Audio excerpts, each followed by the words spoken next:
Hello folks, and welcome to the next Lightning review of Metro Last Lights DLC.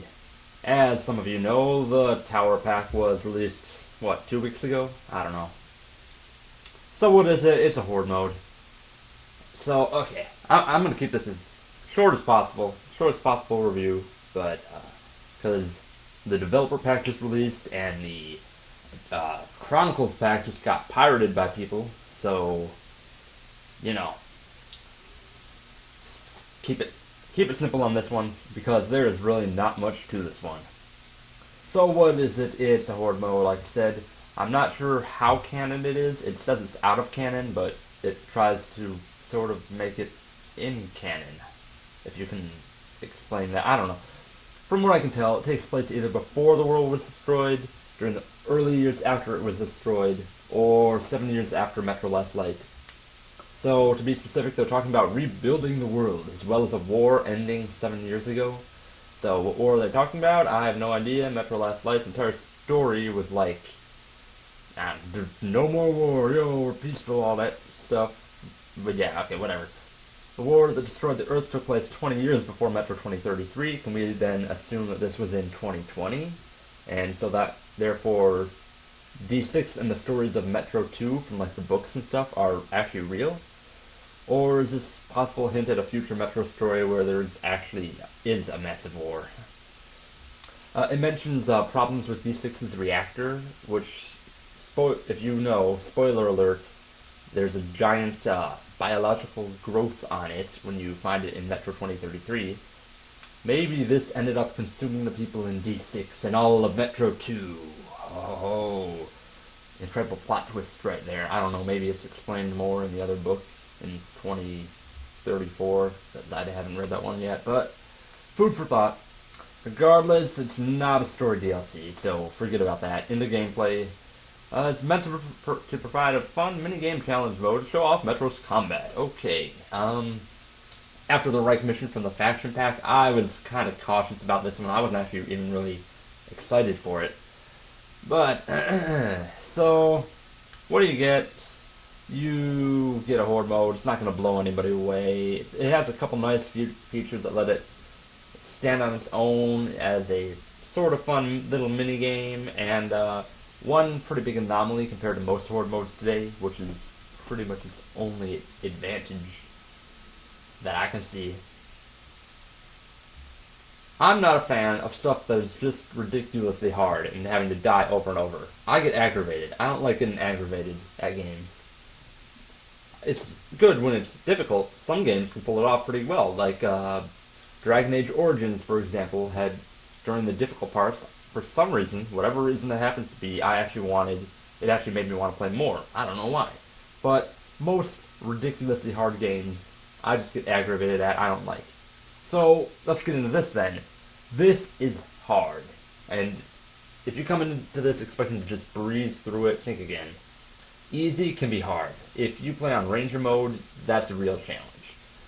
So this is much harder than most Horde modes of today, and of course there's only one of you, it's not some co-op thing.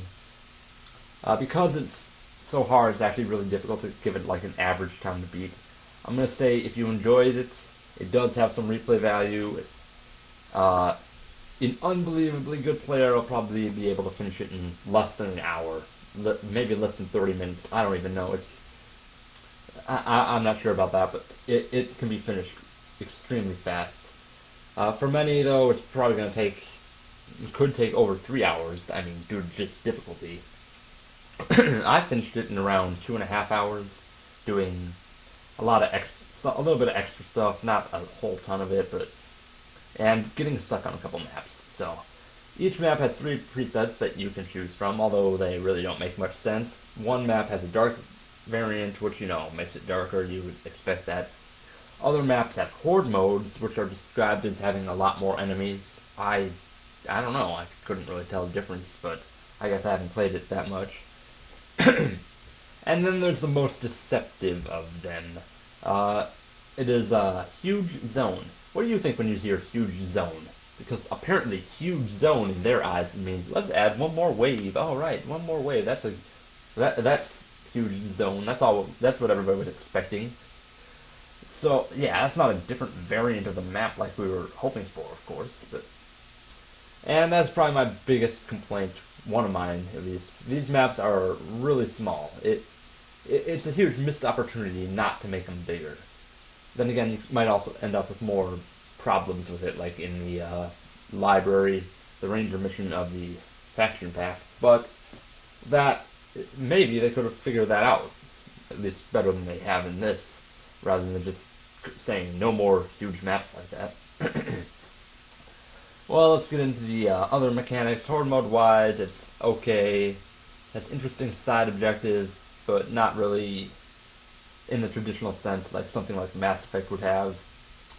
On maps versus humans, the humans are going to try and reach control panels, and after a few seconds of, messing with them, they'll open up either small doors with teleporters in them or giant blast doors, and these let the AI spawn in more areas, so you do kind of want to protect them, because it's harder to get them bottlenecked up in a little area if they open up more spawn rooms.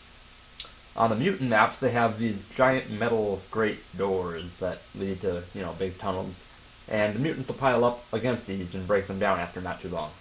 A well-placed flame grenade is going to get you lots of kills here, and keeping the doors up really reduces the amount of mutants that you have to fight at once, so that's a good idea to try and do. And in addition to this, as you kill stuff, you get money. As usual, you can shoot money at people, or you can buy new locations for ammo crates and AI partners. And some maps, claymores are placed on the map by default, especially the last map. You can tell something big is going to happen with that. It also includes a new gun, if anybody cares. Does anybody care? I actually like the new gun, but I don't find it all that interesting. I wish we were in the main game, but I don't think it really adds too much. If you're expecting AAA quality from a $5 DLC, you're going to be let down, of course. Pretty much every other major Horde mode is going to be more in-depth than this, so. And now comes the important part. Should you buy it, in my opinion? If you're looking for a challenge, like if you like games like Dark Souls and you also like Metro and stuff, and you like Metro for the challenge, this is going to give you a challenge. That there's no doubt about that. So if that's the case, you might actually want to pick this up. If you like Horde modes, there are better Horde modes out there. You might still have fun with this, but if you don't care about combat so much as story, skip it. Don't even bother with this. Jeez. And those hoping for some mode that they won't really have to work so hard to beat, like me, I understand it, but this is ridiculous. This is definitely not for you. In the end, take it for what it is. It's a $5, 1 to 4 hour at the absolute max, unless you just really suck at it. Horde mode that, has some entertainment value. You can start up Metro again if you haven't played it for a month or two. Not really anything to write home about. This DLC is not too much. It could have been better. Now, at the time I'm making this, like I said, the developer pack had released, and now a Chronicle pack is supposed to be it's supposed to have been downloaded apparently, and then pirates have been able to play it, but I don't know. I'll work on that, but first, of course, Grand Theft Auto 5. Anyways, this has been a Lightning Review. I'm Alex Lightning. See y'all later.